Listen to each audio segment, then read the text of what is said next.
Muy buenas noches, señoras y señores. Este es el episodio 19 de Pulsión de Radio. Y bueno, hoy vamos a tener un programa en donde va a haber una confluencia de distintas artes, porque vamos a empezar hoy en nuestra hora de entrevista con un distinguido invitado que ahora enseguida lo vamos a presentar. Bueno, mi nombre es Gabriel Pulice, me acompaña hoy Luis Di Santo. ¿Qué tal? Muy buenas noches, Luis. ¿Cómo te va, Gaby? Muy buenas noches hoy.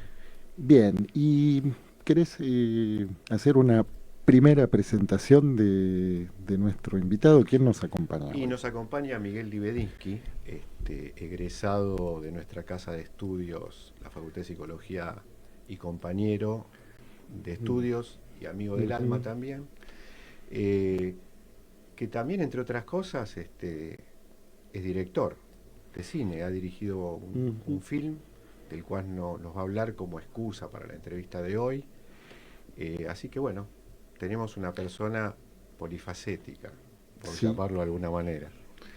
Bien, bueno, y hoy vamos a tener también en nuestro programa a tres actores de primer nivel. Realmente estuvimos este último sábado con Diego Yaiche, fuimos al Teatro del Pueblo a ver el nuevo espectáculo de Amancay Espíndola, que es, bueno, también una queridísima amiga, acompañada por Gabriel Nicola y Hugo Men, en un espectáculo que es El Chico de la Habitación Azul. ¿M? Y hoy los vamos a tener aquí. Vamos a tenerlos aquí en nuestra hora de entrevistas. No, en realidad va a ser una segunda hora de entrevistas como parte de la agenda cultural.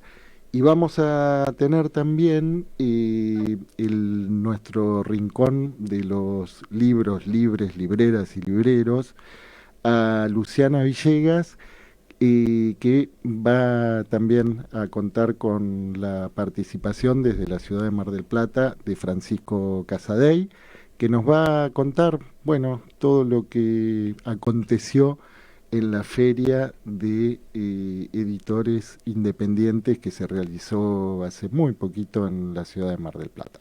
Bueno, si les parece bien, vamos a escuchar un primer tema musical y enseguida volvemos con nuestra hora de entrevistas.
Pulsión de Radio, Ya se viene la hora de entrevistas.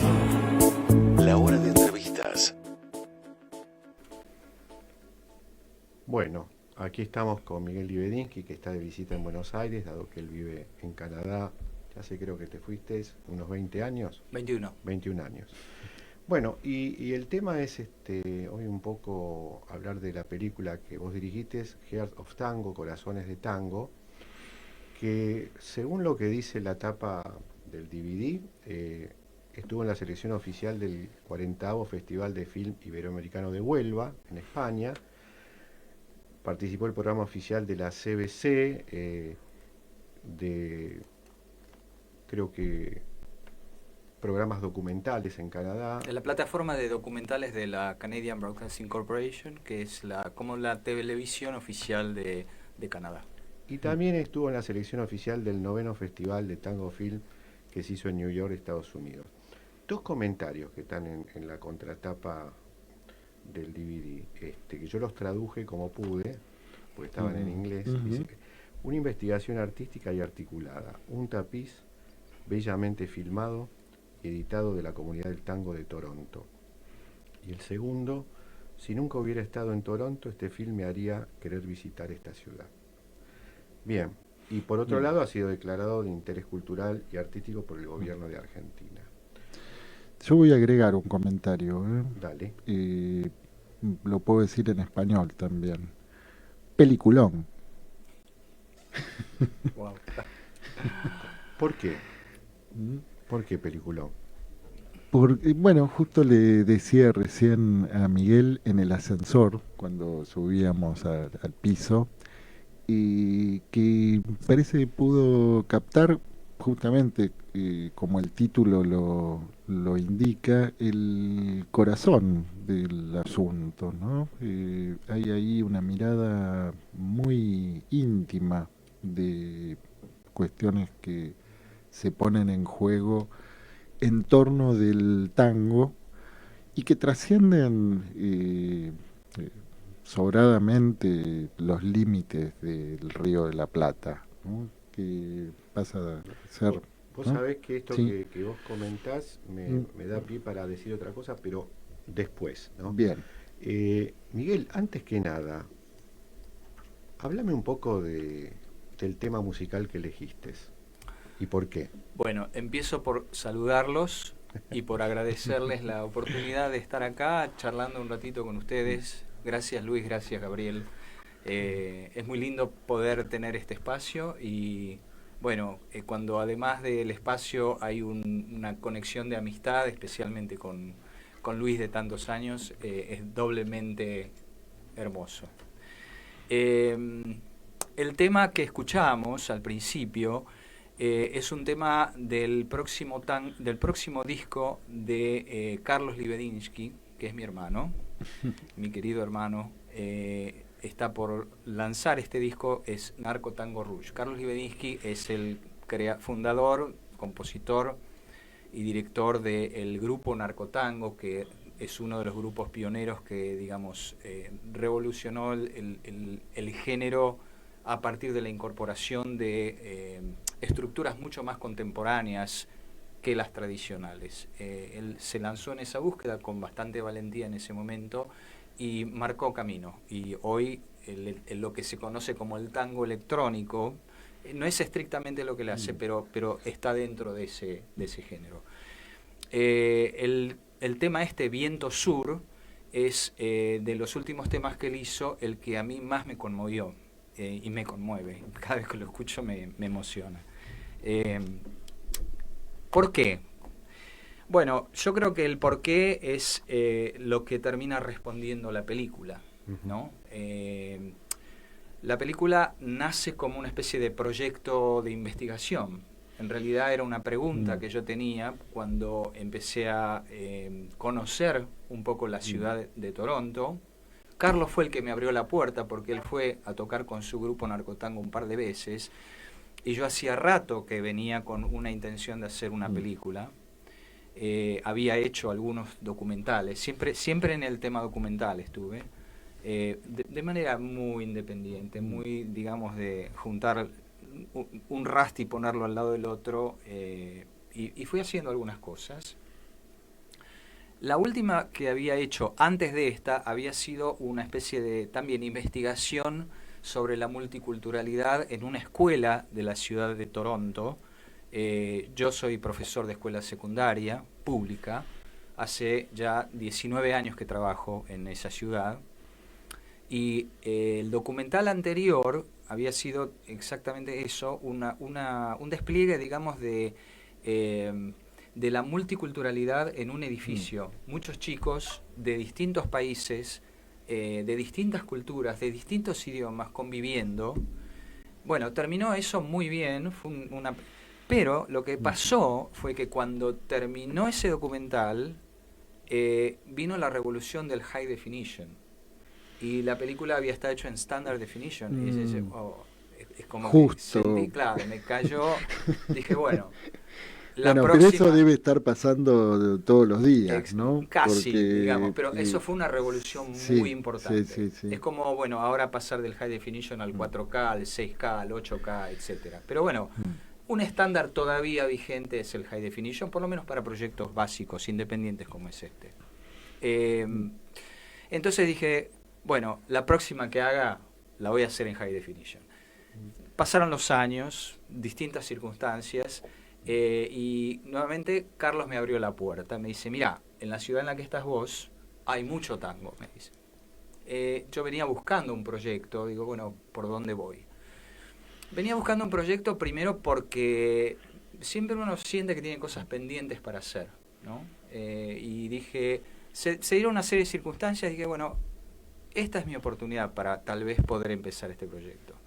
Empecé a investigar, se hace toda la parte de preproducción en un documental, entrevistar gente, charlar con ellos, empezar a ir, y me tocó un día ir con alguien a una milonga en la ciudad de Toronto, y yo no lo podía creer, porque sonaba Guisarli, porque sonaba D'Arienzo, y porque fue un golpe, fue como un shock. Escuchar esa música era como una evocación de los tiempos de mis abuelos, de cuando yo era chico. Digo, esto acá era realmente como si fuera una cosa extemporánea. Jamás hubiese imaginado que eso pasara. Es el encuentro con lo familiar. Exactamente. ¿No? En un momento y en un lugar donde uno, como inmigrante, está buscando echar de alguna manera raíces en el nuevo lugar.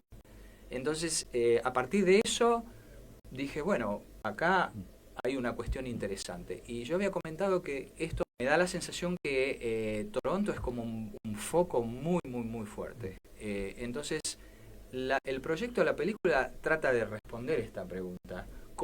¿Por qué? ¿Qué es lo que engancha a esta gente? ¿Qué la convoca a sentirse conmovida por esta música y a sentirse de una manera tan apasionada y tan profunda, comprometida con el tema del baile? Y sentirse un poco como en casa también. Bueno, a medida que yo pude progresar en la película y encontrar las historias, porque es una película armada como en pequeños segmentos, pequeñas historias, que cuentan distintas formas y que cuentan distintas historias en relación a esa motivación, en relación a esa conexión profunda que cuentan estos personajes. Sí, incluso en la película se ven estas pequeñas historias que en realidad son grandes historias, son pequeñas, digamos, en el tiempo, pero en ese poco tiempo, y yo creo que es un mérito de la dirección y de la edición, sin duda, aparecen como concentradas propias historias de la gente, de dónde viene o de dónde vienen sus ancestros, cuáles son sus historias, y se apropian un poco de esta cuestión del tango, ¿no? Yo lo que te quería comentar, en base a lo que Gaby dijo antes, ¿no? Es que me dio la impresión, al verla otra vez la película, un poco la vi esta semana para tenerla más fresca para la entrevista con vos, que en la película aparece algo del orden de la perspectiva, ¿no? Como que toma la perspectiva del origen del tango aquí, en el Río de la Plata, de cómo se originó más o menos, de cruces de músicas, cruces de nacionalidades, cruces de cultura, y se armó un producto sumamente mestizo y de fronteras, ¿no? Pero que pasó a tener una identidad muy regional, y que luego, al universalizarse, primero se universaliza en un formato clásico y después la gente empieza a apropiarse de eso, ¿no? Entonces me pareció como que la película, no sé si se lo había propuesto o no, reeditaba un poco el origen del tango. Ahora, por otro lado, esta pregunta que vos tenés y que podemos tener muchos, ¿por qué el tango pega tanto más allá de todas las culturas? Hay una frase que no me acuerdo a quién le pertenece, que dice: pinta tu aldea y tu obra será universal, ¿no? Como cuando hay algo del orden de la autenticidad, de lo genuino, más allá de las evoluciones que tiene, eso pega, eso impacta, más allá de la lengua que hables, la religión que profeses, la ideología que tengas, el lugar donde vos habites, ¿no? Y me parece que el tango tiene algo de eso en su origen, en su cosa genuina, que incluso atraviesa los estamentos sociales, porque arranca en lo marginal y luego va a los grandes salones. Estamos hablando de Argentina antes que llegue a Europa. La película, ¿sabés qué, Miguel? Me parece que rescata algo del inicio del tango, pero en Toronto, ¿no? Porque ahí hay como una especie de Babel, de crisol de raza, diríamos acá, ¿no? Y algo que también me pareció importante y por qué tiene tanto impacto en la gente de Oriente, es el tema que permite la cercanía de lo corporal, que incluso en Canadá el tema de lo corporal y de tocarse y de rozarse Sí, la cultura sajona es... es medio así Sí, distante, sí. como ahí está permitido y eso es como una gran atracción, ¿no? Sí, yo había hecho algunas, lo bombardeé a Luis esta semana y unos días antes también preguntándole, bueno, pero ¿para qué me van a preguntar, no? Y digo, bueno, me quiero llevar un machete, algo, porque... No, la verdad es que teniendo estas oportunidades, uno quiere aprovecharlas para poder, digamos, compartir cosas que realmente son importantes o uno las siente importantes. Entonces, en relación a esto de lo que vos comentabas, Luis, de pinta tu aldea y serás universal, es una apelación. Yo hice una nota acá que decía, son el tango como una puerta de los universales de la experiencia humana. ¿Cuáles son los universales de la experiencia humana? Y pensaba, las emociones. Las emociones. Y el tema del tango evoca recuerdos, evoca lugares, evoca momentos del pasado, por las cuales muchos inmigrantes sienten nostalgia, sienten añoranza, cosas que han pasado, la tierra que se dejó atrás, la familia que quedó, los amores, todo eso, el lenguaje, la historia, todo eso queda atrás. Yo creo que en dos situaciones, en dos cosas muy concretas del tango, la música que evoca y pega muy fuerte y el baile, que cuando hay dos personas bailando tango, por lo menos yo lo siento así, lo entendí así, digo, son dos personas que se están abrazando y consolando mutuamente, escuchando esa música que, bueno, a cada uno le evoca otra cosa. Están ahí y están en el momento del encuentro con el otro, porque el tango es un diálogo corporal muy interesante y tenés que estar muy presente para que eso fluya. Muy en conexión. Muy en conexión con el otro. Entonces yo creo que son esas dos cosas. Es la emoción de la música y es el contacto con el otro, que yo lo entiendo que es como un momento de consuelo. Sí, que ahora parecía muy interesante, vos decías, hay un encuentro muy íntimo en la nostalgia, ¿no? La nostalgia de cada uno, pero como un sentimiento fuerte, ¿no? La nostalgia de lo que quedó atrás, pero en conexión con el que está delante, ¿no? Y ahí hay me parece que se abre un adelante compartido, ¿no? Sí. Porque eh, lo que tiene también, bueno, la milonga, que es que, bueno, resulta convocante ahí porque en ese encuentro anónimo, ¿no? En la intimidad de la nostalgia, que es, yo diría, de lo más íntimo de la intimidad, ¿no? Y vaya un Sí. recuerdo en este momento a nuestro querido amigo, que hace rato que se fue, Federico Manson, que era un milonguero. Que era un milonguero, tanguero, y sí, sí, le mandamos un gran abrazo hacia el cielo. Estés donde estés. Sí, y sí, sí, sí, pero y, bueno, eso, parecía muy interesante como en ese encuentro, ¿no? De lo que quedó atrás, de pronto se abre una hacia adelante, Sí. ¿no? Y vos sabés, Gaby, que en Eso ese... transmite la peli, por lo menos, Sí, ¿no? vos sabés que en la Sí. peli hay algo de ese hacia adelante que incluso tiene que ver con cada quien. Porque alguien dice que se encuentra por primera vez, alguien que se dedica a enseñar, que se encuentra por primera vez con gente muy grande bailando. Y dice, pero entonces esta es una inversión a largo plazo en el futuro. Sí, Eso también está, ¿no? sí. Es una perlita que trae y que mucha gente grande que está entrevistada en la película lo confirma. De Sí. diferente forma, ¿no? Sí, que puedes seguir bailando hasta que te mueras, ¿no? Pero, y que además, que es otro punto interesante, que también vos podés mostrar con, bueno, con distintas escenas, que es, bueno, que ahí convoca a personas de distintas edades, ¿no? Eso se diluye, las diferencias generacionales parece que quedaran diluidas ahí, ¿es así?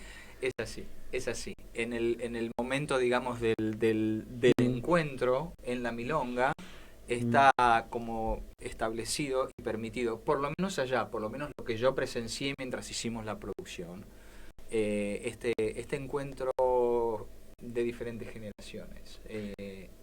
Es muy, bueno, muy hermoso. Esto que se está hablando ahora lo vamos a retomar después de ir a la pausa y escuchar el segundo tema que eligió nuestro director. Seguimos con Narcotango. Seguimos con Narcotango. Con Cuenco, me parece. Yo recordaba una anécdota. Acompañamos aquí a una amiga que vive en Francia, que es bailarina, la acompañamos a una milonga, el Canning se llama, ¿no? Que está en Scalabrini Ortiz. Y fuimos, pero bueno, yo tampoco bailo tango, acompañamos con mi mujer y nos sentamos en una mesa.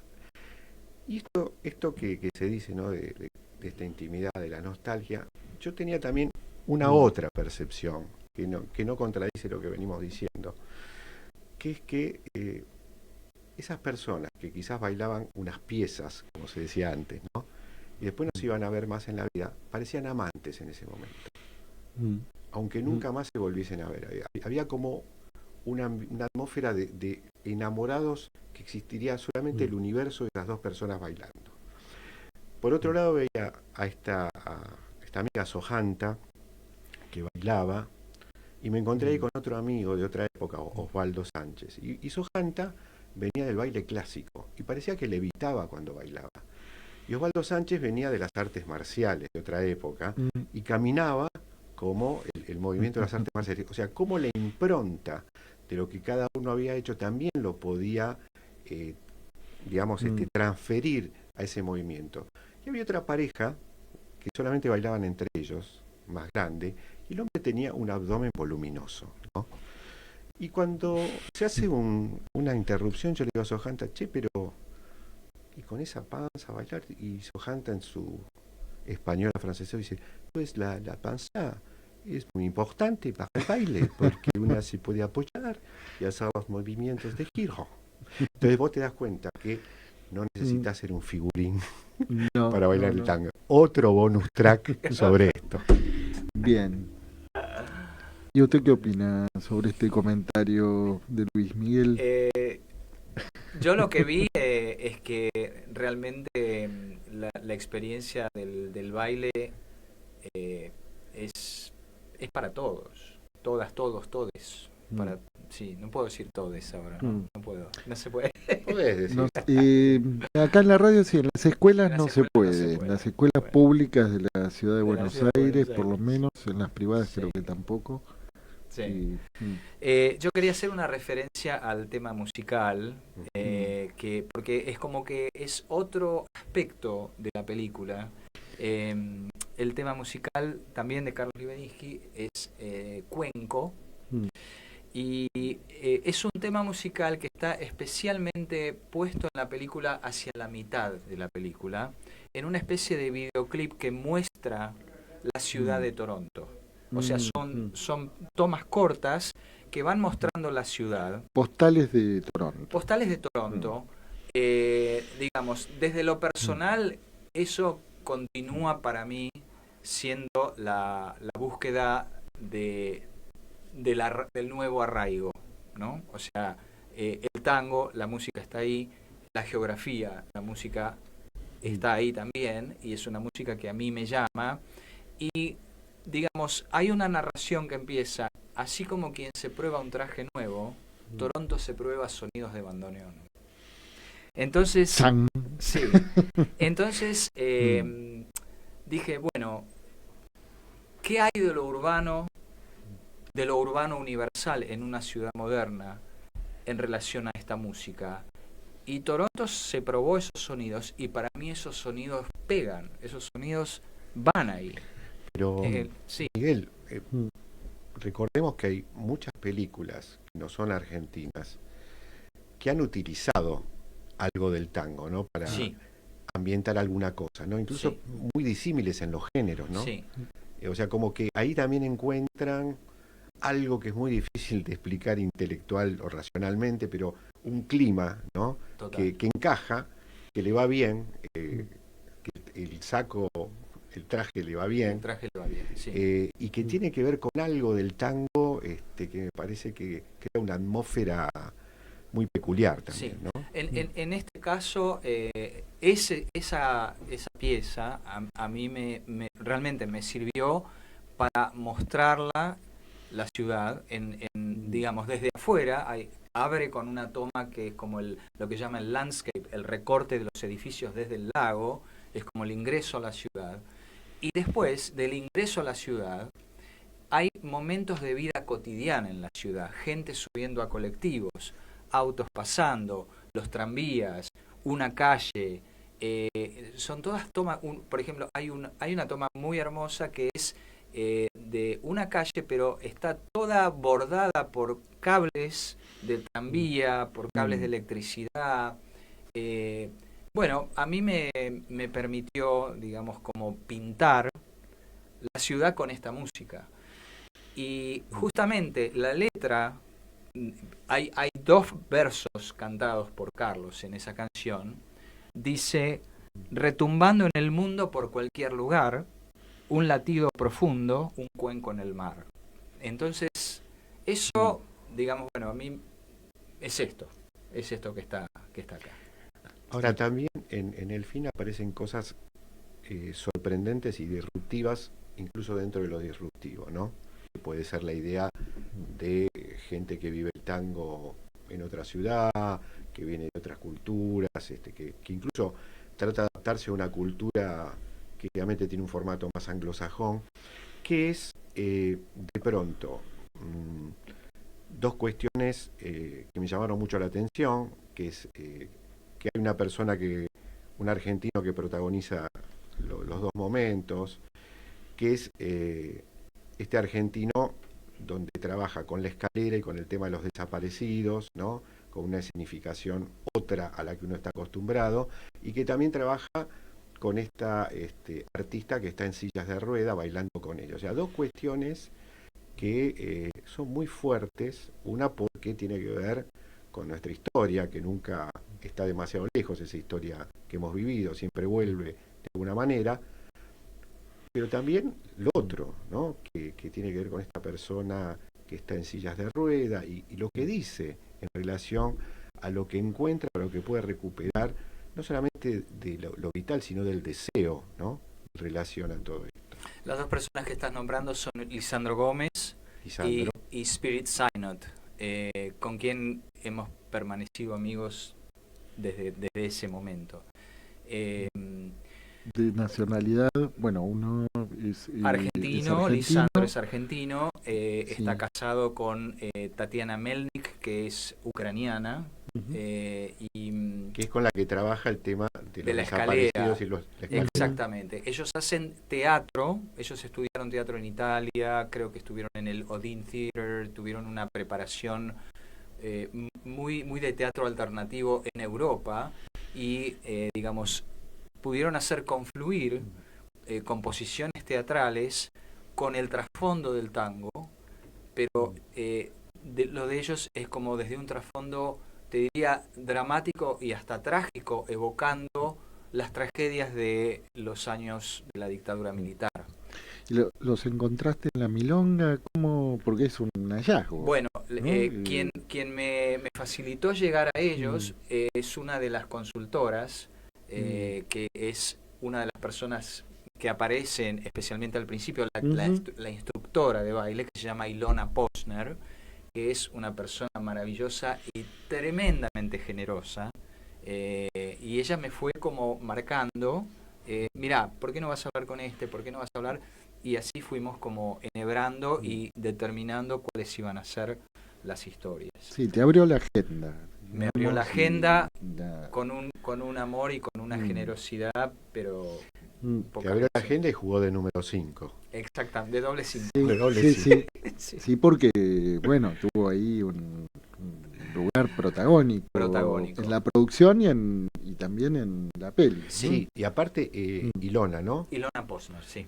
Eh, la pasión en lo que transmite, me llamó la atención también lo novedoso de los métodos de aprendizaje, Sí. porque, viste, Gaby se servía de cuestiones tecnológicas y Tremendo, y un sí, método sí, que, sí. que yo no sé si acá se enseña así, pero yo digo, bueno, Mm. parece más fácil aprender así que de la otra manera. Y al mismo tiempo, esto Depende para quién, ¿eh? claro, sin duda, pero y al mismo tiempo lo genuino o sea, el relato genuino de su encuentro con este tema, ¿no? Y creo que ella es la que dice la de la inversión Sí. a largo plazo, Sí, ¿no? sí, sí, sí. Sí. Sí, Ilona es su profesión, ella trabaja en tecnología, se llama IT, Information Technology, pero ella está especializada en todo lo que tiene que ver con accesibilidad a sistemas de tecnología. Ajá. Entonces ella, digamos, pensó y programó un sistema, porque ella trabaja mucho sobre la cuestión del balance, ¿okay? Del balanceo del cuerpo en el movimiento.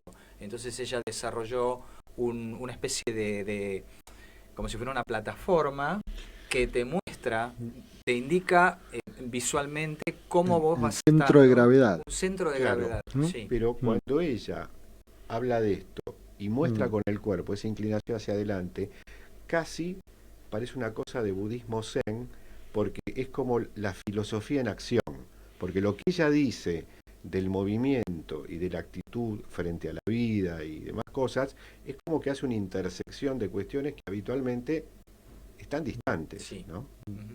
Sí, tal cual, es así como lo estás describiendo. Bueno, ella llevó también mucho protagonismo en todo el desarrollo de este proyecto.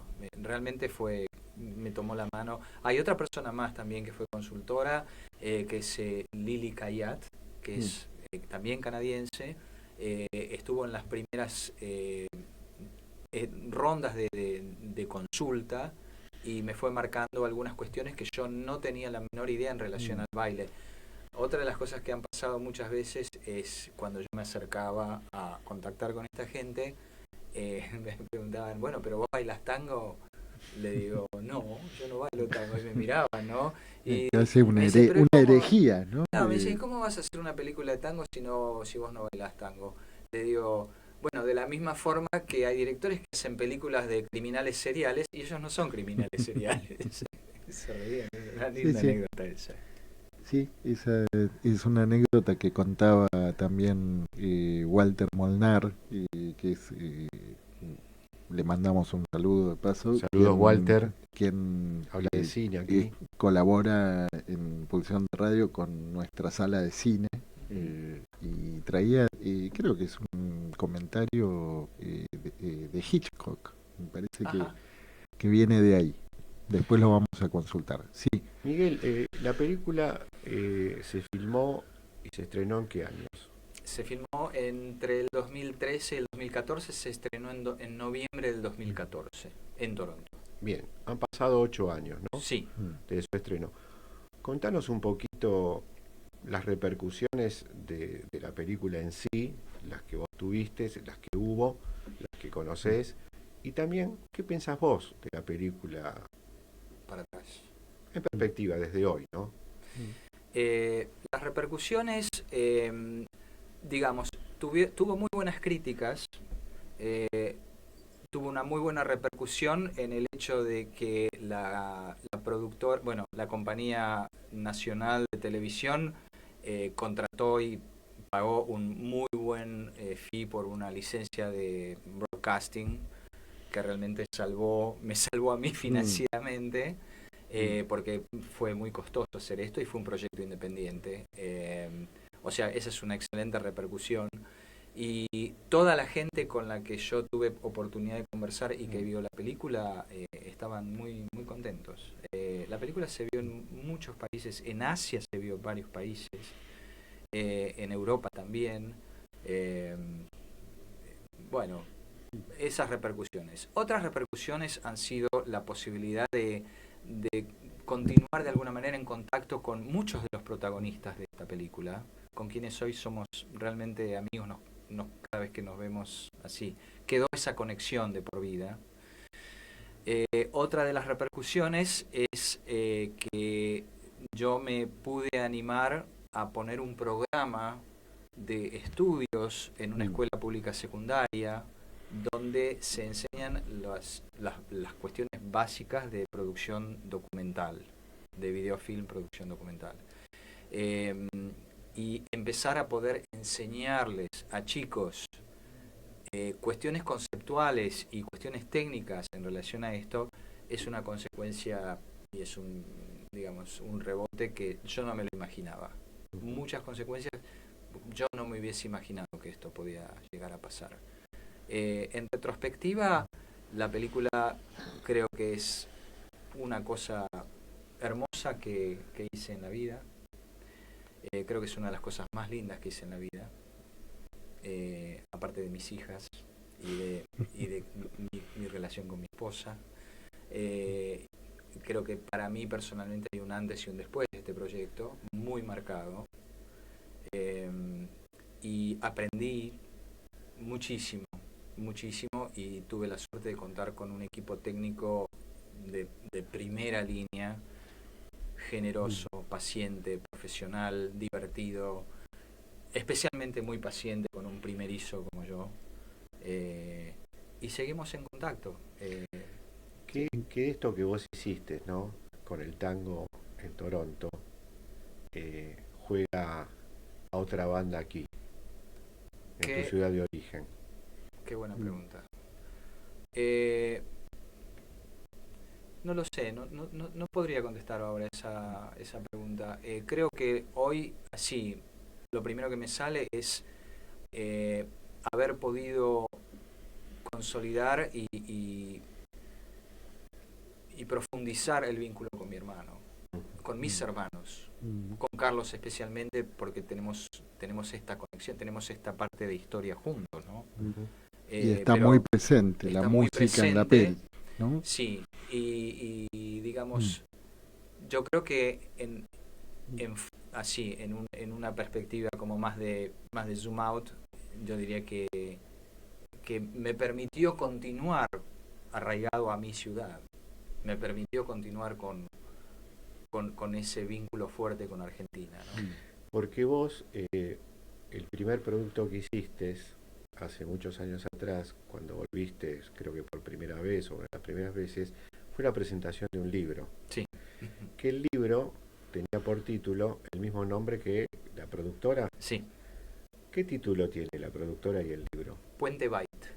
¿Qué es eso, Puente Byte? Puente Byte era una palabra inventada sobre la posibilidad que tuvimos como inmigrantes de estar conectados a través de Internet, porque la inmigración e Internet han sido cosas nuevas. Nosotros nos fuimos de acá en el 2001, no teníamos ni idea, pero siempre uno imaginaba que las inmigraciones y los contactos cotidianos no iban a ser posibles. Qué sé yo, cuando nosotros éramos jóvenes hablábamos de inmigrantes y eran las cartas que se escribían, que llegaban cada, no sé, mes o alguna cosa así. Y esto, digamos, el byte, que es la unidad de información, el byte La unidad básica. Claro, la unidad básica de información es lo que hizo de puente entre los que nos fuimos y los que están acá. Hay una foto sepia en la película. Sí. ¿Quiénes son los que están en la foto sepia? Son mis abuelos maternos y parte de mi familia materna, que ellos fueron inmigrantes a Argentina de muy jóvenes. Entonces, ¿Desde dónde? Desde Europa llegaban? Oriental, desde el área de Rusia y Ucrania. De Rusia y Ucrania. Sí, de esa área, Odessa, digamos. De Odessa. Digamos, el final de la película es, digamos, la confluencia de todos los conceptos y de todas las ideas que se fueron barajando, que no es ni más ni menos que el tema inmigratorio. Sí, de los migrantes. De los migrantes. ¿No? De los migrantes. Que antes Luis te preguntaba, porque por un lado están los migrantes y el exilio, ¿no? Sí. Que son dos cosas parecidas, pero no es lo mismo. No es lo mismo. Y por otro lado, bueno, también aparece ahí otra cuestión que es el tema de la discapacidad, ¿no? Alguien en silla de ruedas. Pero digo, en esa conexión que tiene que ver también, ¿no? Con la lógica de la exclusión y la inclusión. Tal ¿no? cual, absolutamente. Sí. Yo creo que lo describiste muy bien. Ahora, el desarraigo, ¿no? Que tomando esta película como una especie de analizador del desarraigo a través de una cuestión estética y muy vital. Generalmente, cuando decimos desarraigo, lo decimos como una cosa en bloque, como una cosa homogénea. Pero parecería que no. Exacto, ¿no? O sea, ¿qué desarraigos más significativos y cómo han hecho con eso? ¿Vos pescaste en este producto o en este intercambio o en esta cuestión durante el proceso? Yo creo que, digamos, mis pensamientos sobre este tema siempre tuvieron que ver con, yo diría, con una doble Nelson, ¿no? Es una doble Nelson complicada y resbaladiza, porque desarraigos. Es un tema que está muy ligado a la memoria, y es un tema que yo siento que mucho del desarraigo que uno siente va más allá del lugar geográfico. Son desarraigos de momentos de la vida de uno, ¿no? O sea, ¿qué es lo que uno añora? Bueno, por ahí añora algunas cosas que vivió de más joven, algunos momentos que compartió con un amigo que ya no está, recuerdos de caminar por la calle Corrientes, ahora que estamos acá cerca, y encontrarnos con algunos amigos en unos bares que ya hoy no son eso, ¿no? O sea que, por un lado, el inmigrante tiene esa doble Nelson, el desarraigo real, concreto, dejaste tu ciudad atrás, tu familia, pero por otro lado, y en paralelo, va el desarraigo del hecho de envejecer, del hecho de ser más grande, y tener esa mirada hacia atrás, y empezar como a decir, bueno, ¿con qué me voy quedando? ¿No? ¿Qué es lo que guardo? Entonces, por eso digo que es doble. En el caso del inmigrante es doble. Es la ciudad, es la geografía. Y después hay otra cosa más, yo diría que acá se agrega una cuestión más. Y es que vos te vas integrando a una nueva sociedad, te vas integrando a una nueva cultura, a un nuevo idioma, pero te vas integrando como un poco rengo. ¿Por qué? Porque aún estando, por ejemplo, en mi caso, 20 años, vos nunca vas a poder entender los códigos y digamos, los disparadores de sentido de determinadas palabras. Entonces, por ejemplo, si uno acá dice fierita, ¿no? O si dice, yo creo que estoy diciendo palabras, pero de recontra antiguo, pero digamos, Están por ejemplo, dentro del siglo. chabón. No, por Fierita ejemplo, ¿no? podemos Sí, sí. Bueno. darle contemporaneidad Ahí, a bueno, Fierita. ahí sí. va. Sí, sí. Si yo digo fierita, Mm. fierita tiene, no sé, 3, 4, 5, 6 rebotes diferentes de sentido. Ujú. Si yo pongo una palabra paralela en el idioma inglés en el que yo funciono pero no me expreso, yo funciono en el idioma pero es diferente expresarse. Hay palabras que yo sin darme cuenta digo, y sé que el interlocutor canadiense está leyendo otras cosas que yo desconozco. Entonces la imagen que yo siempre tengo es, y emigrar a un idioma es parecido a cuando uno era más joven y se quedaba a dormir en la casa de un amigo, no conocía la casa, se despertaba de noche porque quería ir al baño, estaban todas las luces apagadas y te empezabas a chocar con las paredes hasta que llegabas a donde querías llegar. Esa es la imagen que yo tengo, esa es la sensación que yo tengo con el idioma. Por eso digo, Bueno, ahí me parece que vas en sintonía con lo que decía y repetía Fernando Pessoa, ¿no? Que la patria es la lengua, pienso que sí. que tenía motivos personales para sentirse así, pero vos lo experimentás así. Sí, exactamente. Y no soy una persona peleada con el idioma inglés, todo lo contrario. Yo leo muchísima literatura en inglés, me encanta el idioma, pero bueno, reconozco que soy ajeno a ese idioma. Y Miguel, hablando de otra cosa que tiene que ver con tu quehacer y con tu vida, ¿cómo es esto último que venís diciendo con los pibes? O sea, con los alumnos. O las pibas, o... Es complicado porque tenés muchas variables que se superponen ahí. Tenés unas cuestiones culturales donde los chicos que están lejos de donde vos estás trabajando hablan en un nivel de voz bajo, número uno. Número dos, tenés acentos diferentes, más el acento propio que tengo yo en inglés. Ahora se agregó el tema de los barbijos y complica bastante la cuestión.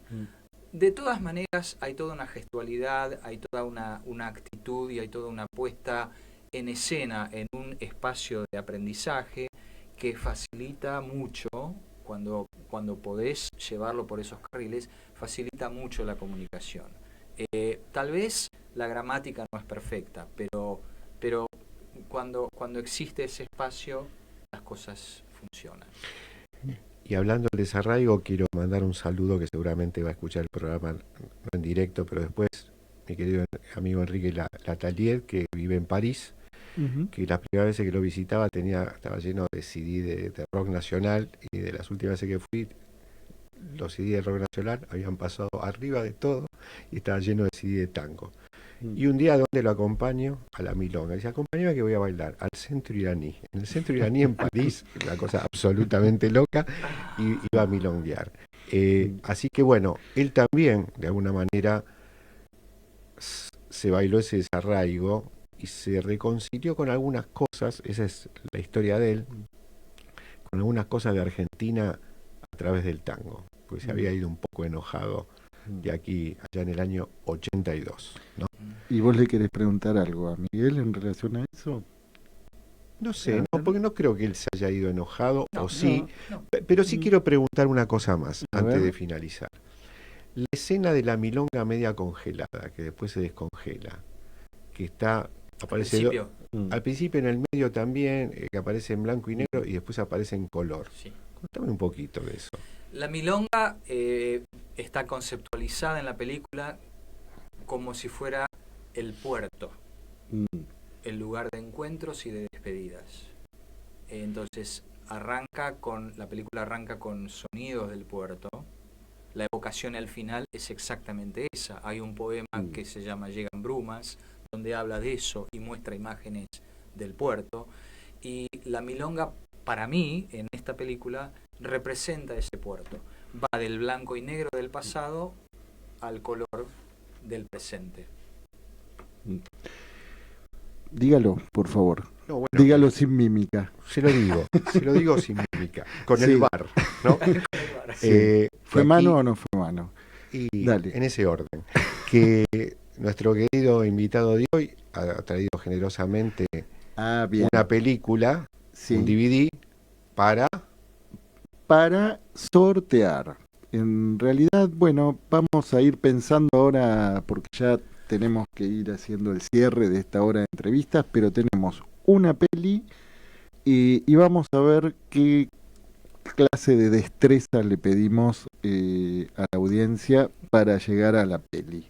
Vamos a ver Y un qué baile de salón, algún que baile de es bien salón difícil, o ¿no? algo, pero ya vamos a pasar las bases del concurso. Bueno, Bueno, nos tenemos Nos tenemos que ir a una pausa. terminó la Mm. hora de entrevista y agradecemos enormemente la presencia de Miguel Libedinsky, director de Hearts of Tango, Corazones de Tango, que estuvo hoy con nosotros. Muchas gracias a ustedes, Luis, Gabriel, y gracias a la audiencia. Maravilloso estar acá y gracias por haberme permitido compartir esto con ustedes. Bueno, muchas gracias a vos y vamos a ir a una pausa y enseguida volvemos con nuestra agenda cultural y bueno, con el elenco completo de El Chico de la Habitación Azul y luego con el rincón de los libreros, libreras, libros y libres. En Pulsión de Radio. La agenda cultural. Late. Bueno, estamos nuevamente aquí en Pulsión de Radio y bueno, ¿qué tal? Muy buenas noches, Luciana, ¿cómo estás? Te voy a saludar a vos primero, que como parte del equipo. Buenas noches, Gabriel, ¿cómo estás? Bien, bien. Bueno, un gusto tenerte aquí y ahora sí, vamos a presentar a los invitados, distinguidos invitados, empezando por nuestra querida amiga y bueno, parte de la casa, ¿no? ¿Qué tal? ¿Cómo estás, Amancay? Bien, mi nombre es Amancay Espíndola. Amancay Espíndola. Bueno, y que ya la hemos presentado, pero Sí, bueno. hemos estado acá juntos. Y sos un excelente conductor, quiero decirte, y te lo he dicho antes. Seguís el hilo perfectamente de acuerdo a las cosas que el otro va diciendo. Casualmente sos psicoanalista. Casualmente, sí. Un poco accidentalmente, no sé cómo llegué allí, pero bueno. Y también casualmente, bueno, ahora en esta nueva, ¿cómo llamarle? ¿No? De locución, de conducción, de producción. Sí, faceta, qué linda palabra.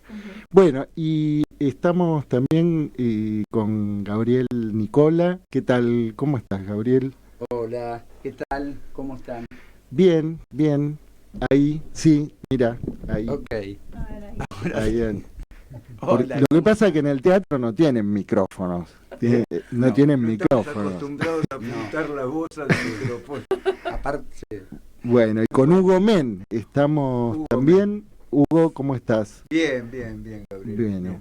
Bueno, la verdad que nos conmovió. Estuvimos el sábado, le contamos a la audiencia en el Teatro del Pueblo, viendo El Chico de la Habitación Azul. Y hoy, bueno, nos pareció que realmente valía la pena invitarlo al Chico de la Habitación Azul y a sus padres. Y a sus papás. Qué difícil, ¿no?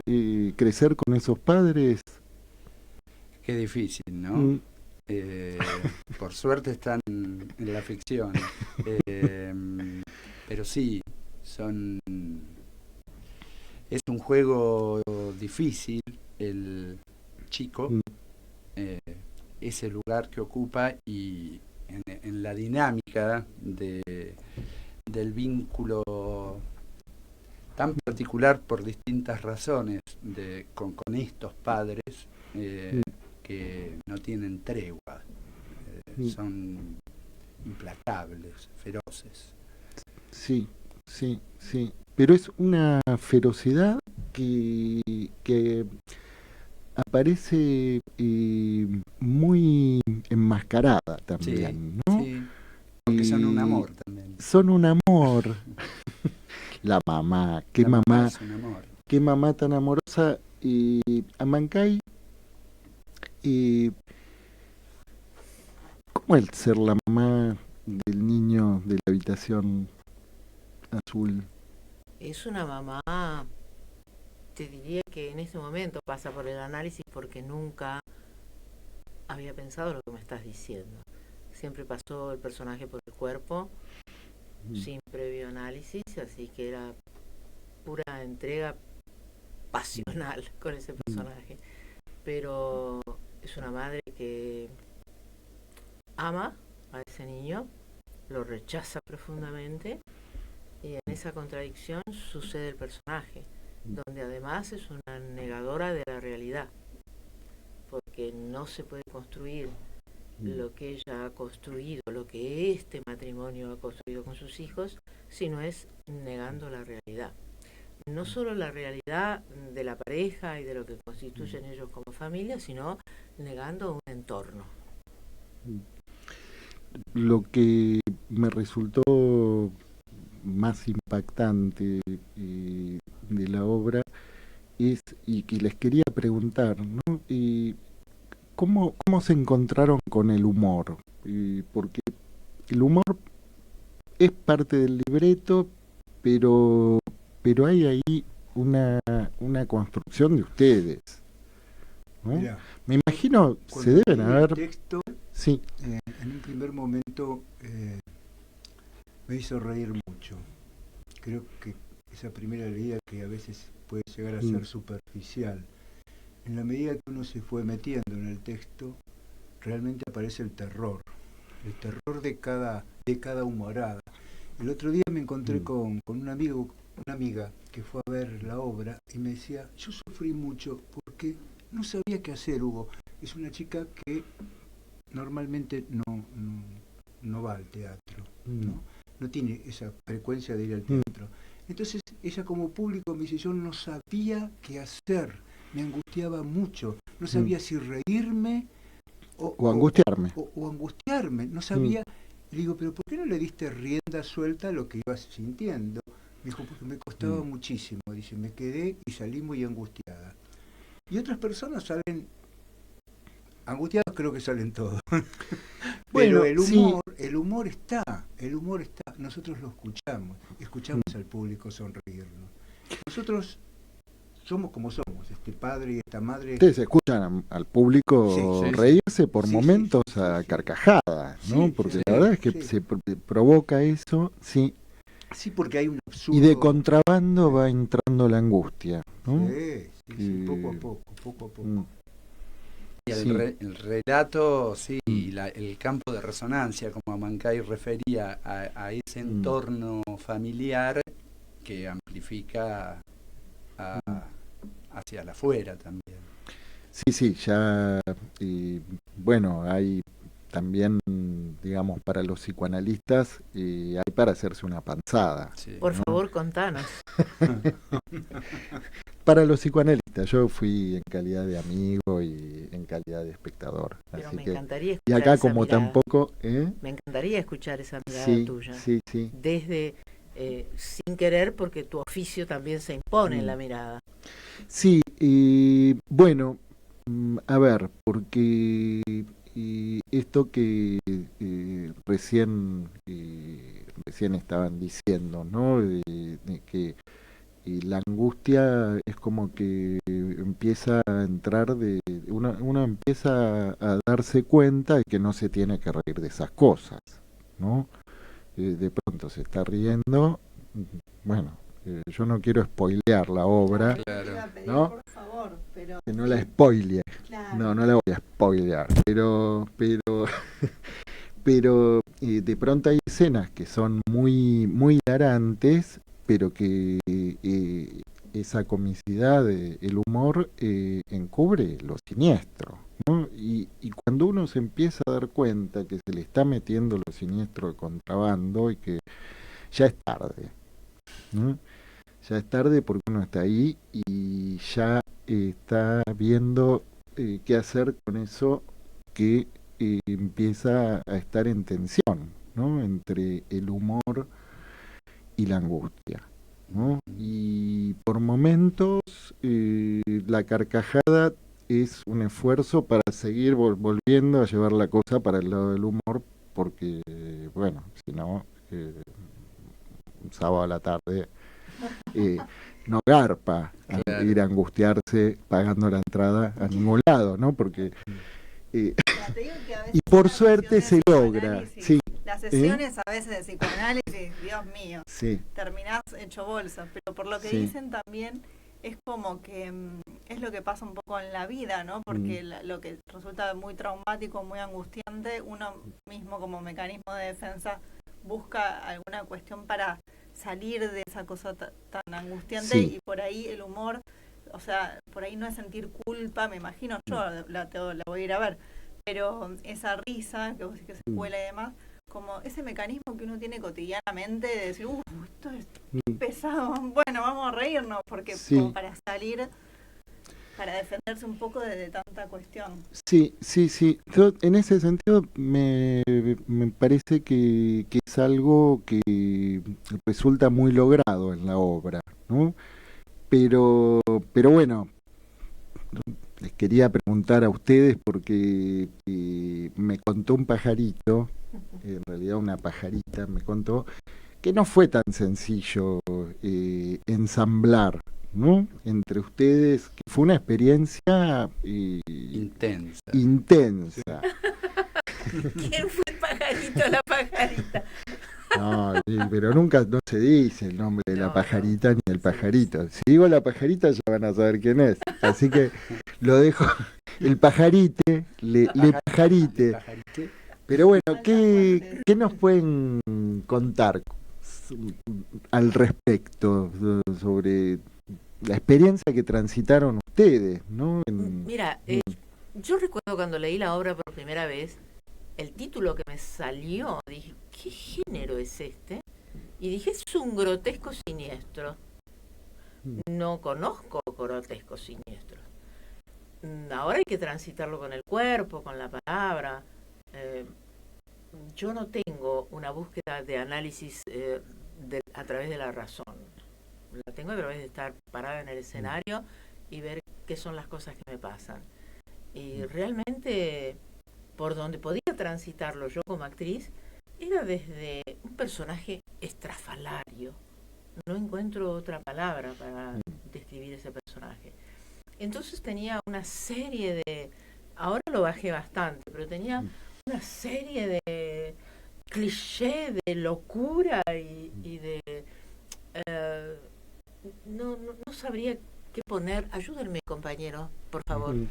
Eso, matices, tenía esto, como una... sí, como una... muchos colores muy hilarantes, muy... sí. La necesidad de mover el cuerpo, además, creo- desplazamiento de los Sí, brazos. Un poco estoy con... A mí me pasa un poco lo mismo que a Mancay, ¿no? Traté en todo momento de quitar todo lo intelectual de la cabeza, de poner el cuerpo. Lo que sí me pasó, no sé si a ellos también les pasó lo mismo, pero en un principio yo necesitaba tener de dónde agarrarme, de dónde aferrarme en mi personaje. Dónde hacer pie. Me era muy difícil conectarme con Amancay al principio, con el que hacía mi hijo, con él. Yo recuerdo desde la dirección, decían, por favor, conéctese, mírense, no nos mirábamos. No se miraban. Al principio no, cuando empezás a transitar las primeras escenas, porque estás muy metido para adentro, estás tratando de ver qué tenés de ese personaje, qué cosas van saliendo, qué cosas te gustan, qué cosas te asustan. La obra no era fácil, el texto tampoco es fácil, entonces vas construyendo, yo por lo menos, muy individualmente. Poco a poco, creo que fue el proceso de los tres, nos fuimos encontrando en las miradas, en las lágrimas, en las risas, nos fuimos encontrando muy poco a poco. Poco a poco yo fui encontrando a mi mujer, verla, ver en qué éramos compinche, ¿no? Y poco a poco fui descubriendo que tenía un hijo al cual rechazaba terriblemente. Pero bueno, nos fuimos encontrando en el proceso. Se fueron encontrando los cuerpos, estos cuerpos que construían estos personajes, nos fuimos encontrando. Eso fue para mí, es lo más satisfactorio del teatro, ¿no? Cuando los personajes se empiezan a encontrar, ¿no? Sí, cuando cobran vida, sí, ¿no? De pronto... porque cobras vida también con el otro te va devolviendo... porque ahí es muy interesante la diferencia, y que queda a mi gusto muy bien marcada, entre un lenguaje corporal entre la mamá y el hijo, ¿no? Que se pegan, ¿no? Se pegan en el sentido del poxipol, ¿no? En el sentido de la violencia familiar. Que se apegan, ¿no? Y hay ahí como un diálogo a nivel corporal, y por otro lado hay otro nivel de comunicación en relación a las miradas, ¿no?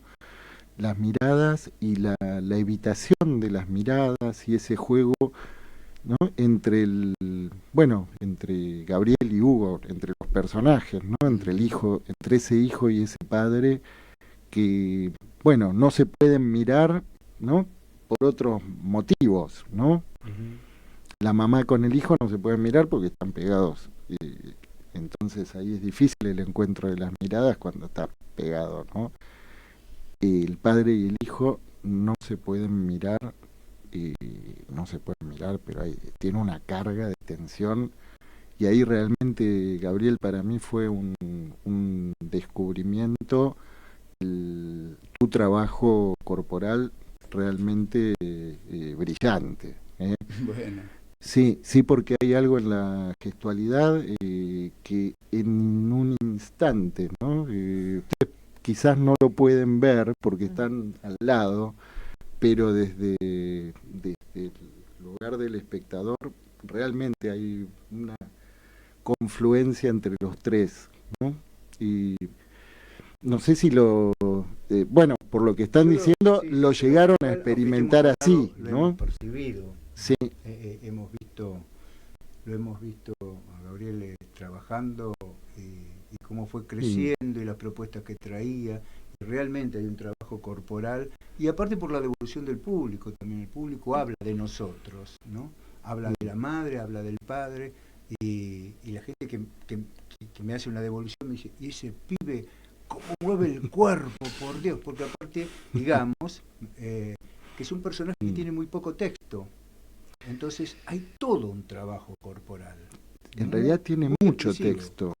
Que en realidad tiene mucho texto, pero no en el nivel de la palabra, claro, ¿no? Claro, a eso me refiero. Porque hay diálogos, hay diálogos entre la palabra del padre y la afectación en el hijo. Sí, el nivel de opinión. Sí, pero en donde el hijo va respondiendo en su afectación a cada palabra del padre. Sí. Como quizás la pregunta que me surge es cómo fue cada uno y cada una construyendo el personaje, ¿no? Porque por ahí escuchamos el programa los que estudiamos teatro y todos decimos: ¡wow! ¿Cómo hizo? No, usted se la tiene que creer, y que no importa el texto. Bueno, dale. Y salís al escenario de madera. Entonces, por ahí la pregunta es esa: o sea, ¿en qué anclaron para construir cada uno el personaje? Me pongo la gorra y salgo. Claro. La maravillosa frase que ya no sé de quién es porque se perdió en la historia del teatro. Pido disculpas a los actores que me están escuchando. Es hermoso. Estaría Enrique, diría quién es. Pero me pongo la gorra y salgo. ¿Cómo es eso? Construyo el personaje desde, qué sé yo, desde la vestimenta, o sé que el texto ese me lo apropio y construyo desde ahí. Como yo dije, no construyo desde el análisis ni desde la razón. Así que a medida que transcurre el texto, yo como actriz siempre es dejar que la palabra entre adentro mío. Y desde ahí a ver qué modo encuentro de decirla que le pertenece al personaje y no me pertenece a mí, porque yo no diría, ay, nene, no se puede andar por ahí martirizando a la gente y cortándola en pedazos, querido mío. Entonces tengo que encontrar un modo especial de decirlo. Bueno, nos acaba de regalar una pequeña postal sí. Gabriel, ¿vos tenés alguna que particularmente quieras regalar a la audiencia? De los textos. Sí. Pensaba en la respuesta estaba buscando el momento de ese diálogo, que era que le dice, bueno, le juro que no lo hago más. Respetá la casa, carajo. Claro. Ese es el padre. Sí, yo enchufo el cuerpo también. A mí me pasan ambas cosas. Yo no... Se dejan hablar por el texto. Sí, pero el cuerpo en la escena igual fue variando. Hablo de la búsqueda, creo que vi en ellos y en mi personaje, y en esto pongo al director también, en el momento de...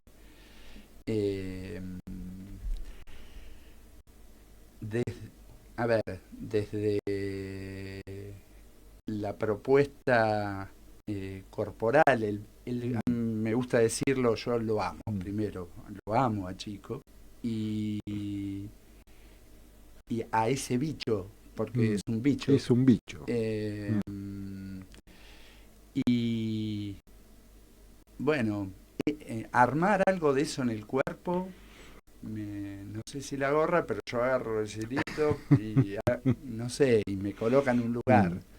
Por supuesto que está construido por primero, lo que Hugo decía, ellos llevan toda la acción del lenguaje hablado, del texto, que es un texto, el de Diani, muy espiralado, es como una capa de cebollas. Sí. Yo es la tercera obra que trabajo de Diani, con lo cual los escucho en los lugares que a veces en el texto te perdés, pero porque hay algo muy como espiralado de su poética, muy descarnado, y es un borde muy delgado, o que se transforma en algo así muy pesado, pero cuando está con cierta rítmica, la gente se ríe. Sí, porque tiene un ritmo y se podría decir que es una construcción espiralada de sentido, ¿no? Sí. Sí. Yo, en modo particular, yo sí soy bastante mental, pero también no es que estoy diciendo que puedo pensarlo. Yo también soy del barrio del psicoanálisis. Del gremio. Yo lo que sí pensé, digo, Chico, a Miguel, si esto lo digo siempre, se llama Chico, con lo cual no tiene nombre, no tiene nombre propio. Eso ya lo ubica en un lugar en un lugar de resto, de objeto. Sí. Yo me valgo de a veces los lugares y más atendiendo a ciertos pacientes que entenderás de la descarga pulsional, y yo trato de trabajar hace años en mi análisis, cada vez que estoy con un material de teatro, en la serie interminables de lecturas, y sí lo llevo a análisis, y te diría al grupo como espacio creativo, en el grupo de trabajo, y todo lo que trastorna a nivel individual, singular, en el grupo, trato todo el tiempo de enchufarlo al servicio de la escena. Bien. Eso es. Bueno, les doy una mala noticia, que bueno, vamos a tener que ir a una pausa musical. Pero la Entonces, buena es que mañana pueden ir a la buena a las 5 de noticia la tarde. es que mañana hay función a las 5 de la tarde. ¿En dónde? En Teatro del Pueblo, en la Valle 3636. 36. 36, cerquita del Abasto. Sí, ¿no? claro. Ahí cerquita del Lindo Abasto, horario, un lindo en horario. Almagro. Bueno, y un verdadero placer. Yo creo que vamos a tener que volver a ver la obra, así que en cualquier momento... Eso es lo que creo que... yo agradezco todo lo que has dicho por el campo de...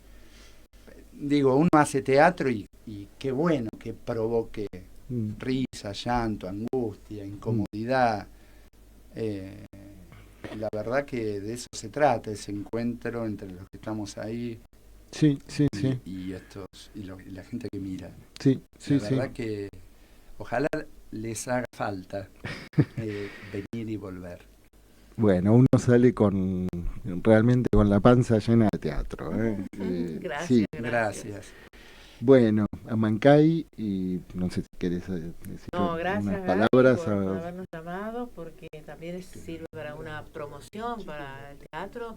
El teatro está vivo, sigue de pie, maravilloso, después de haber transitado la pandemia, así que los esperamos.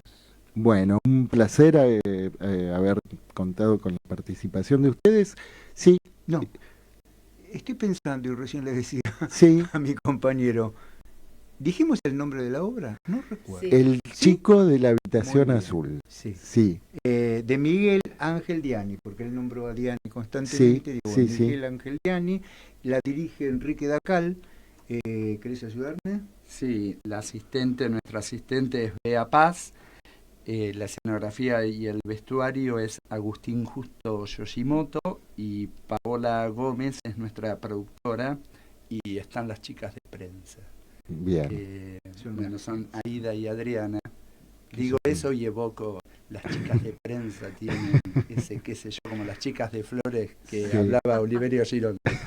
Bueno, vamos a ir a una pausa musical. Muchas gracias por venir. Gracias y a a la vos. vuelta nos vamos a Mar del Plata y vamos a estar en línea con Francisco Casadei. Vamos a una pausa. En Pulsión de Radio, ya se viene El Rincón de los Libreros. La columna que en tu biblioteca no puede faltar. Bueno, estamos al aire en este momento en el Rincón del Librero. Esas toses que se escuchan son de Francisco Casadei desde... Estamos en el aire. Desde Mar del Plata, desde el Gran Pez. Bueno, estamos acá con Gabriel. ¿Y cómo andás, Fran? Bien. Disculpa por las toses. Algo del frío me afecta a esta hora de la noche. No, Bueno, estás con barbijo, ¿no? ¿Estás con barbijo? Preguntan por acá. No, ahora en este momento no. Claro, ahora. Bien. Pero no, ahora en este momento de la noche ya con mis perritos, mi compañera sin barbijo, pero bueno, durante el resto del día usualmente sí. Bueno, bien. Ya estamos acá controlando si se están cuidando de las pestes de invierno. Bueno, Fran, a ver, ¿qué tenemos para hoy? ¿Cómo estuvo la feria? ¿Cómo? Sí. Bueno, ahora ya quedó algo así como un poquito en el pasado, pero la verdad que alucinante. No solamente lo digo porque fui uno de los organizadores, sino porque trato de condensar muchas de las palabras y expresiones que nos fueron llegando durante y después de la feria. Y la verdad que estamos muy contentos y contentas con el resultado, con cómo la gente se sintió, con cómo las editoriales interactuaron con las distintas personas que fueron asistiendo. Digo, la verdad que se armó un ambiente muy hermoso que nos dejó con muchas ganas de ya instaurar esta feria como una especie de tradición acá en Mar del Plata. Así que la verdad que más que bien. Ya están pensando en la del año que viene. Sí, de hecho mucha gente muy entusiasta nos exigía y nos imploraba que hiciéramos una por estación, o sea que hubiera una feria invierno, una feria primavera, una feria verano, una feria otoño, cosa que obviamente nos excede Es demasiado. desmesuradamente, pero en invierno sí o sí intentaremos siempre llevar a cabo esta feria, que por lo menos para esta primera edición, como les digo, realmente salió muy bien. Bueno, una por estación también puede ser una en Mar del Plata, una en Atalaya, otra en Dolores, ¿no? Tal cual, que vaya rotando de localidad. Bueno, ¿y qué nos puedes contar de la experiencia? La verdad que, o sea, como experiencia, todavía estamos procesando un poco todo lo que fue tanto el armado como la realización. Yo personalmente tiendo a poner expectativas muy bajas, ante todo, obviamente, para después, en todo caso, llevarme la sorpresa o el regocijo de encontrar algo más que no suponía que iba a estar. Pero más allá de mi propia manera de haberla vivido, fue una experiencia muy, muy enriquecedora, que obviamente nos sumergió en un aspecto del mundo del libro con el que no estamos tan familiarizados, que obviamente es, bueno, en este caso es la organización de una feria como tal, y una organización que supone prestarle atención a miles de detalles que abarcan obviamente un montón de aspectos, ¿no? Porque tiene que ver con la convocatoria de las editoriales, la grilla de actividades, el tipo de espacio que se puede usar, la comodidad para la gente, bueno, la cuestión de los precios también, ¿no? Del acceso al libro y a las distintas propuestas de los proyectos editoriales, etcétera, etcétera. Pero en general es una experiencia que realmente nos abrió un montón de perspectivas sobre cómo ampliar un poco, bueno, en este caso la cultura del libro y la cultura de la gente que mantiene vivo a este circuito, que vemos que realmente, no solamente por lo que fue la feria, sino por un montón de ferias que se van realizando, vemos que realmente se está expandiendo mucho y en un muy buen sentido, en una situación en la que obviamente hay condiciones bastante adversas. Así que como experiencia absolutamente enriquecedora. Y también una de las pocas ferias, si no la única por lo menos que yo conozco, focalizada como en artes gráficas, ¿no? Porque no es que era una feria del libro, feria de editores, era feria de industrias gráficas. Entonces de repente, o sea, me imagino que eso como que abrió no sé, el tema de editoriales artesanales. ¿Cómo fue eso? Porque por lo menos para mí como espectadora o para varias personas, eso fue como una novedad también. Sí, totalmente. Eso tiene que ver un poco también con el espíritu mismo de la librería, ¿no? De la que formo parte. La cuestión gráfica siempre estuvo muy presente, de hecho elaboramos nuestra propia gráfica y desarrollamos nuestra propia estética, y siempre estuvimos como muy vinculados con las distintas artes gráficas, o sea, con la plástica en general, por así decirlo, y se nos ocurrió que además de, como vos misma estás diciendo, darle un lugar protagónico al libro, ¿sí? También estaría bueno como generar un espacio para que haya una exhibición también más amplia del mundo del arte gráfico. Así que tuvimos el lujo de poder contar con el grupo de chicos y chicas de la Feria Nimia de Rosario, que son un grupo de personas maravillosas que se dedican justamente a la historieta, a la novela gráfica, ¿sí? a la serigrafía, etcétera, etcétera, y que de hecho estuvieron participando activamente en la feria, retratando muchas de las actividades en vivo, ¿sí? Porque la intención también, esto es un poco lo que estuvimos charlando y parte de la experiencia de la feria, la intención es que cada edición de la feria nos permita editar un pequeño librito, ¿sí? Un librito que por lo menos este año, cuando lo saquemos, va a consistir en todo el arte que se estuvo produciendo en la feria misma, ¿sí?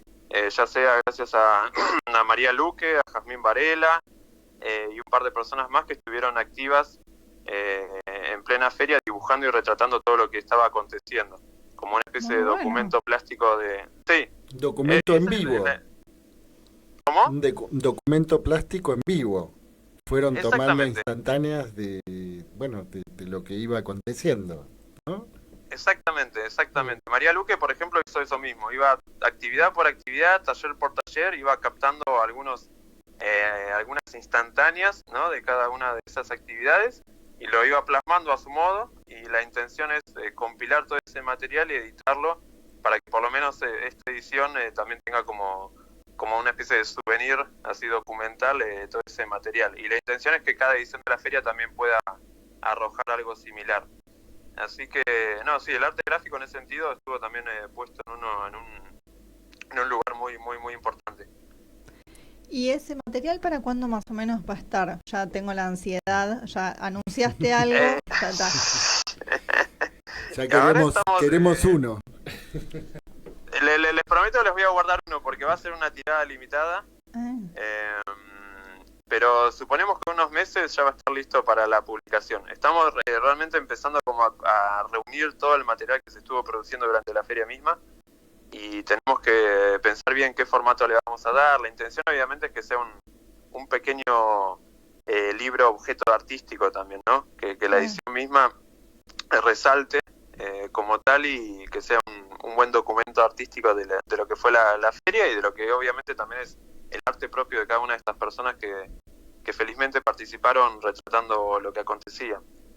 Pero suponemos que en unos meses. Bueno. Prometo igual que les voy a guardar un ejemplar. Bueno, gracias, queda acá grabado. Sí, está grabado. Dale, sí. Después lo vamos a editar y lo vamos a destacar especialmente en el video.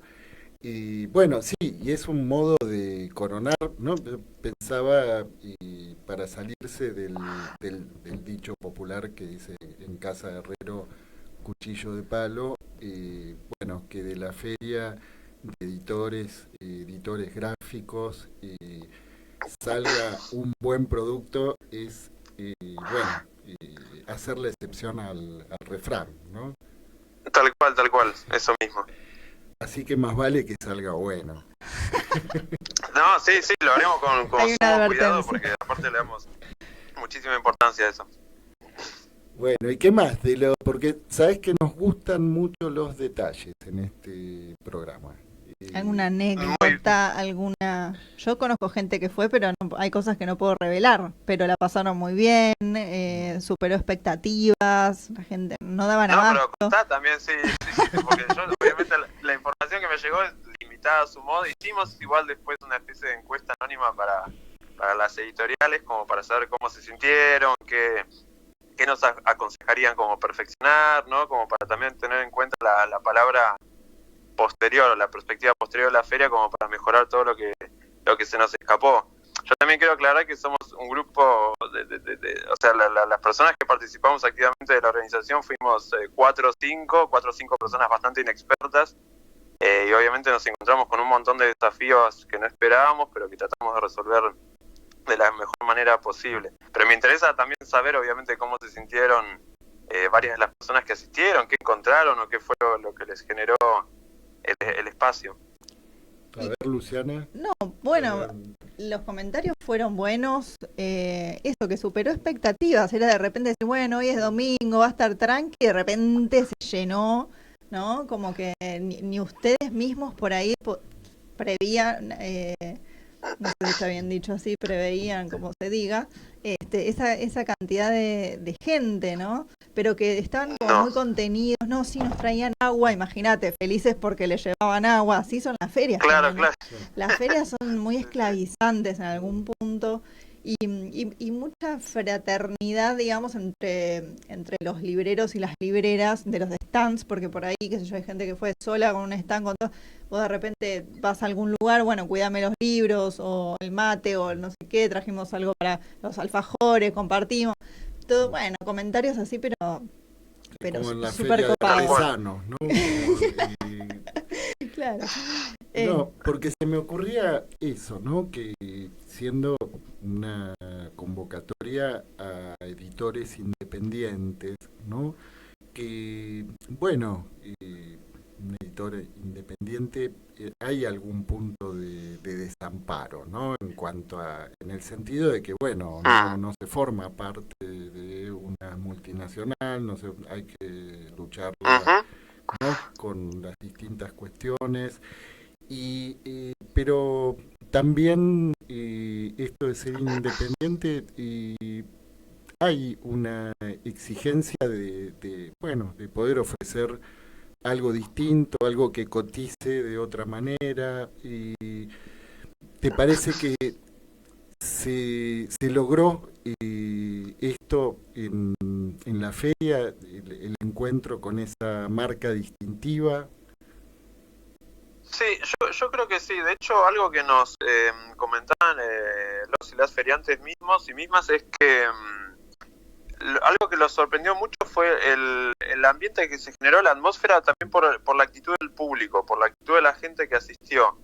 Como que lo vivieron como algo mucho menos estresante y menos caótico, incluso menos exigente o menos abrumador. Sí, que en otras ferias, donde quizá la gente se atropella, se pisa entre sí, o pierde la paciencia, se empujan como para hacerse un lugar y ver el material. Como que lo que comentaban es que ocurrió justamente todo lo contrario, que la gente iba como con una actitud muy abierta y muy bondadosa para indagar, preguntar, establecer diálogos, explorar un poco. Y mucha gente obviamente se abrió al mundo que, como siempre digo, nos interesa defender, que obviamente es el mundo de las editoriales alternativas independientes, y lograron conocer editoriales y proyectos que quizás acá en Mar del Plata no circulan tanto, ¿sí? O sea, hay una buena cantidad de librerías, pero obviamente no se les suele dar el lugar que creemos que tienen que tener. Y en ese sentido, la verdad que se generó como una atmósfera bastante óptima. Incluso, tomando lo que comentaba sobre el domingo, que coincidió con el Día del Padre, la expectativa era que iba a haber una asistencia como un tanto mermada, y sin embargo también explotó. El sábado fue demencial. Yo sinceramente en un momento no podía creer lo que estaba viendo, porque el nivel de gente que iba entrando permanentemente al espacio del auditorium era incesante. Era un Y el tsunami. domingo... ¿Cómo? Un tsunami. Totalmente. De hecho, una de las nos causó bastante gracia también porque a raíz de esta encuesta anónima, una de las editoriales, no sabemos cuál, pero nos pedía que la próxima vez controláramos el aforo. Sí, como que tuviéramos un poco más de restricciones a la hora de habilitar el paso de la gente, cosa que veremos. El número para nosotros estuvo más que bien, porque realmente asistió muchísima gente. Pero digo, a nosotros mismos nos sorprendió realmente la cantidad de gente que iba ingresando. En ningún momento pensamos que iba a estar todo tan colmado. Y otra cosa que me pregunté por ahí, a ver qué me podés decir vos, ¿no? Si la gente que fue era de Mar del Plata o de repente viajó gente para la feria. Hubo una mezcla bastante interesante. Obviamente hubo mucha gente de Mar del Plata, pero como también a la vez fue un fin de semana largo, recibimos mensajes previos de gente que específicamente iba a venir a la feria, a conocerla, a disfrutar de la propuesta, y también mucha gente que por el más puro azar se enteró de que la feria se estaba realizando y decidieron ir a ver qué ocurría. Fue como una mezcla total en ese sentido.